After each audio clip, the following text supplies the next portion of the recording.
Part 1, the moment everything collapsed. Most people don't realize they're falling apart until everything they once cared about starts feeling like a burden. You wake up tired even after sleeping, you scroll endlessly but nothing sticks, and every task feels like lifting a mountain. I was there, not just burned out, but numb, floating through my days like someone else had taken the wheel.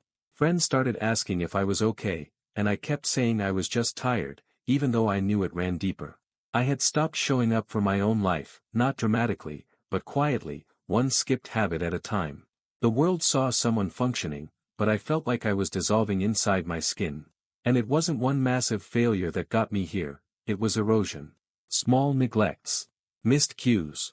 1,000 little choices that led me further from myself. I didn't need a total life overhaul. I just needed one foothold to stop the slide. And as strange as it sounds, that foothold came from the smallest, simplest thing you can imagine.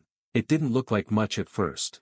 But that one habit would change everything I thought I knew about energy, discipline, and who I really was underneath the noise. Part 2, the habit that didn't seem like much. I didn't find the habit during a moment of inspiration, I found it because I was desperate. I wasn't reading self-help books or watching motivational videos anymore because even that felt like too much. But one morning, before checking my phone, I sat up in bed and whispered, "Name one thing you can control today." That was it. Not a to-do list, not a productivity sprint, just one quiet question to anchor me. I didn't expect it to do anything. But something in my brain shifted. That question created a pause, a crack in the automatic flood of distraction. It gave me 5 seconds of clarity before the chaos took over. The next morning, I asked it again. And again. Eventually, the question became a ritual, so small I could never excuse my way out of it. The answers varied. Drink water. Don't check email first. Move for 10 minutes. Tiny things. But the habit wasn't the action, it was the reset. It pulled me out of reaction mode and into intention. And slowly, I started to feel like I was steering my own ship again. That one sentence, repeated daily, became the foundation for something much bigger than I ever expected. Part 3, why tiny is stronger than massive. We're taught that big change requires big effort, but that belief quietly sabotages most of our attempts to grow. We wait for motivation to strike or for the perfect morning to start, but both are unreliable visitors that rarely arrive on time. The truth is, the brain resists dramatic overhauls. It sees them as threats, disruptions to the familiar patterns it clings to for safety. But tiny habits? They slip under the radar. They don't trigger panic, don't wake the inner critic, don't require perfection to begin. That's why they work. They are Trojan horses of transformation, small enough to start, strong enough to expand. Once I started asking that daily question, other things began falling into place almost without effort. I started drinking more water without tracking it, stretching without a goal, journaling without a structure. These shifts didn't feel like obligations, they felt like relief. And because they started from inside, they weren't dependent on anyone watching or cheering. They were mine. And with each day, I began to trust myself again, not because I was doing something huge, but because I was finally doing something consistent. That trust became momentum. And momentum changed everything. But first, I had to unlearn what I thought discipline really meant. Part 4. Discipline isn't what you think it is. Most people think discipline means grinding through resistance with brute force, fueled by shame or urgency. They imagine discipline as a cold drill sergeant barking orders, punishing any sign of weakness or delay. But that version of discipline is unsustainable because it treats you like a machine instead of a human being. Real discipline isn't harsh, it's kind. It's the quiet decision to return, not the loud demand to be perfect. It's not about never missing a day. It's about always knowing you can begin again. When I started with one small question each morning, I didn't become a new person overnight. I didn't suddenly wake up at 5 a.m., work out, and build a 6-figure business before breakfast. But I did learn how to return to myself every single day, gently and honestly. That kind of consistency doesn't burn you out, it builds you up. And the best part is, it doesn't require a mood, a schedule, or a second chance. It only requires showing up, however small the step. That's the version of discipline no one talks about. The kind that doesn't break you, it holds you. And it's that kind that carries you through when life gets heavy. Because life always does. Part 5. Your environment is always shaping you. We like to believe we have complete control over our actions, that willpower alone determines our progress. But the truth is, your environment influences you more than your motivation ever will. The cues around you, the light, the clutter, the sounds, either guide you toward your goals or slowly pull you away. If your phone is the first thing you see in the morning, distraction becomes your baseline. If your workspace is chaotic, your thoughts will mirror that chaos. So I changed one thing. I moved my journal to the center of my desk each night before bed. That tiny move turned intention into habit without needing more discipline.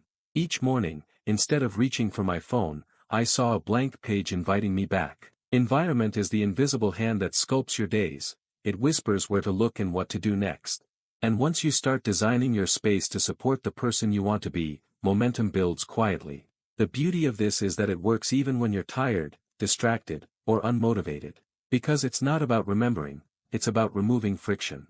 And when your surroundings stop fighting you, your actions finally get to feel like flow instead of force. But the biggest shift was still coming. Part 6, the shift from reaction to creation. Most people live in reaction mode, constantly responding to messages, notifications, and demands that arrive uninvited. Their day begins with a buzz, a swipe, a scroll, and from that moment on, their attention is hijacked. That used to be me, checking emails before my feet hit the floor, already behind before the day had begun.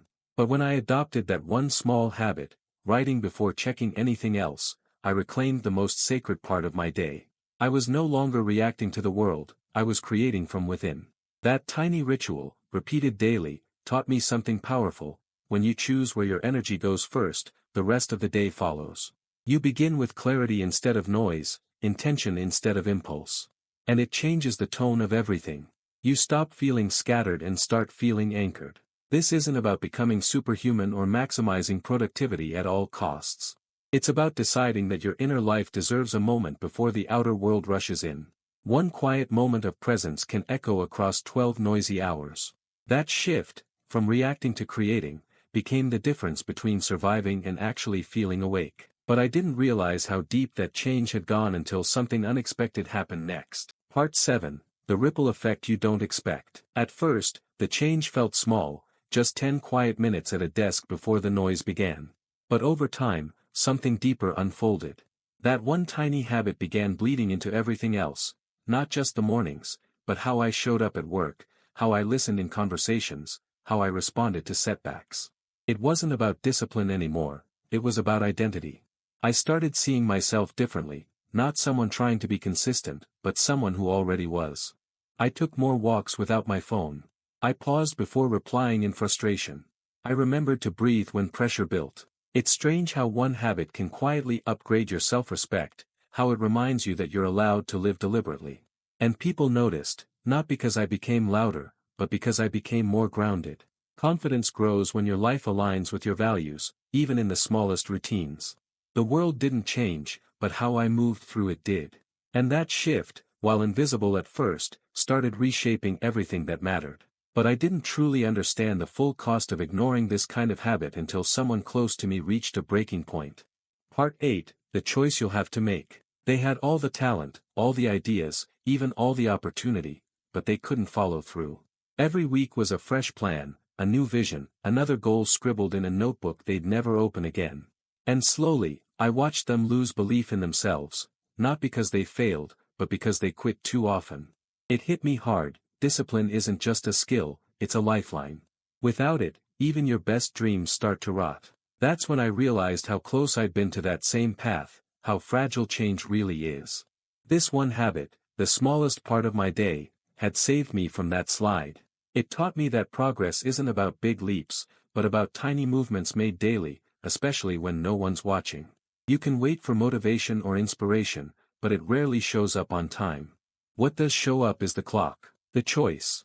The chance to try again. Every morning. Every hour. Every moment.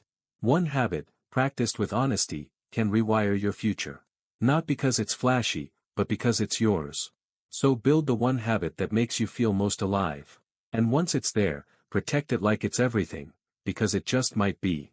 Like and subscribe if you're ready to start small and never stop. If this resonated with you, don't let it end here. Choose one small habit and begin today. Not tomorrow, not when you're ready, now, while the spark is real. Share in the comments the habit you're committing to, even if it's tiny. And if this video helped shift your perspective, like it to keep it alive and subscribe for more calm, honest reminders that lasting change doesn't require perfection, it only asks for consistency.